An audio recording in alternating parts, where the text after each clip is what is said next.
Russia NATO സഖ്യത്തിനെതിരെ ഒരു ആക്രമണത്തിന് തുനിഞ്ഞാൽ ആദ്യം ചാമ്പലാകാൻ പോകുന്ന രാജ്യം ബ്രിട്ടൻ ആയിരിക്കും.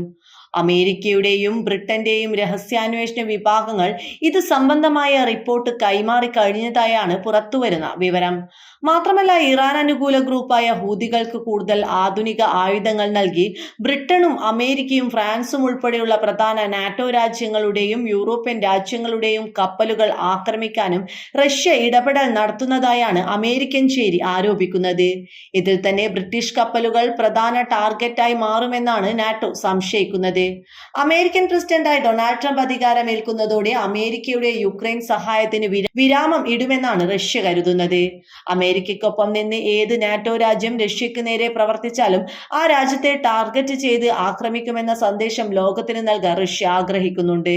തങ്ങളുടെ രാജ്യത്തേക്ക് ദീർഘദൂര മിസൈൽ അയക്കാൻ യുക്രൈന് ബ്രിട്ടൻ അനുമതി നൽകിയതും തുടർന്ന് യുക്രൈനിൽ അത് പ്രയോഗിച്ചതുമാണ് ബ്രിട്ടനെ ശത്രുവായി പ്രഖ്യാപിക്കാൻ റഷ്യയെ പ്രേരിപ്പിച്ചിരിക്കുന്നത്.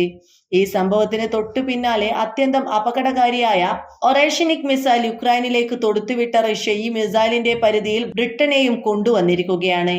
ആണവ പോർമുന വഹിക്കാൻ പറ്റുന്നതും ലോകത്തൊരു ശക്തിക്കും തടുക്കാൻ കഴിയാത്തതുമായ ഈ മിസൈലിന്റെ ആദ്യ പരീക്ഷണത്തിന് ശേഷം ബ്രിട്ടനിലെ റാഫ് ലേക്കൻ ഹീത്ത് ഉൾപ്പെടെയുള്ള 3 പ്രധാന ബ്രിട്ടീഷ് സൈനിക താവളങ്ങളിൽ അജ്ഞാതമായ ഒന്നിലധികം ഡ്രോണുകൾ നിരീക്ഷണ പറക്കലുകൾ നടത്തിയിട്ടുണ്ട്. ഇതാകട്ടെ ആക്രമിക്കുന്നതിന് മുൻപായി റഷ്യ നടത്തിയ നിരീക്ഷണമായാണ് അമേരിക്കയും ബ്രിട്ടനും സംശയിക്കുന്നത്. അമേരിക്കൻ വ്യോമസേനയാണ് അജ്ഞാത ഡ്രോണുകൾ സംബന്ധമായ സ്ഥിരീകരണം നൽകിയിരിക്കുന്നത്. ശീതയുദ്ധകാലത്ത് അമേരിക്കൻ ആണവായുധങ്ങൾക്ക് ആതിഥേയത്വം വഹിച്ച നിർണായക താവളമായാണ് റാഫ് ലേക്കൻ ഹിത്ത് അറിയപ്പെടുന്നത്. ഇപ്പോഴും ആണവായുധം അവിടെ ശേഖരിക്കപ്പെട്ടിട്ടുള്ളതിനാൽ റഷ്യ ഇവിടെ ആക്രമണം നടത്തിയാൽ ഈ താവളം മാത്രമല്ല ബ്രിട്ടൻ തന്നെയാണ് ഭൂപടത്തിൽ ഇല്ലാതായി മാറുക.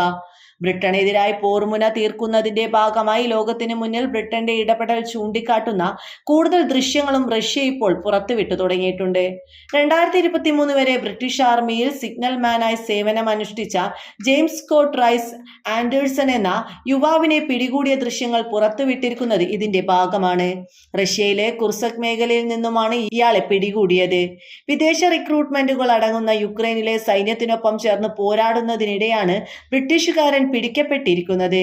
റഷ്യൻ പ്രദേശത്തിന് ഏകദേശം 5 കിലോമീറ്റർ അകലെ പ്ലെഗോവോ ഗ്രാമത്തിനടുത്ത് നിന്നാണ് 22-കാരനായ യുവാവിനെ പിടികൂടിയതെന്നാണ് RIA നോവോസ്റ്റി ടാസ് വാർത്താ ഏജൻസികളെ ഉദ്ധരിച്ച് റഷ്യ ടുഡേ റിപ്പോർട്ട് ചെയ്തിരിക്കുന്നത്.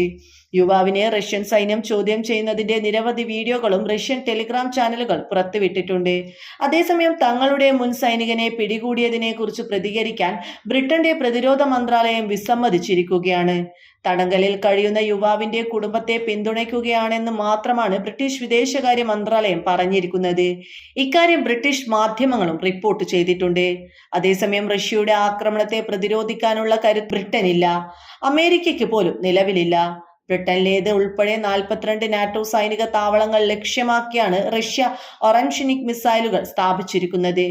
ഈ മിസൈലിനെ തടുക്കാനുള്ള പ്രതിരോധ സംവിധാനം ഇന്ന് ലോകത്തെ ഒരു രാജ്യത്തിനും ഇല്ലെന്നത് അമേരിക്കൻ ചേരിക്ക് ഭയപ്പെടേണ്ട കാര്യം തന്നെയാണ്.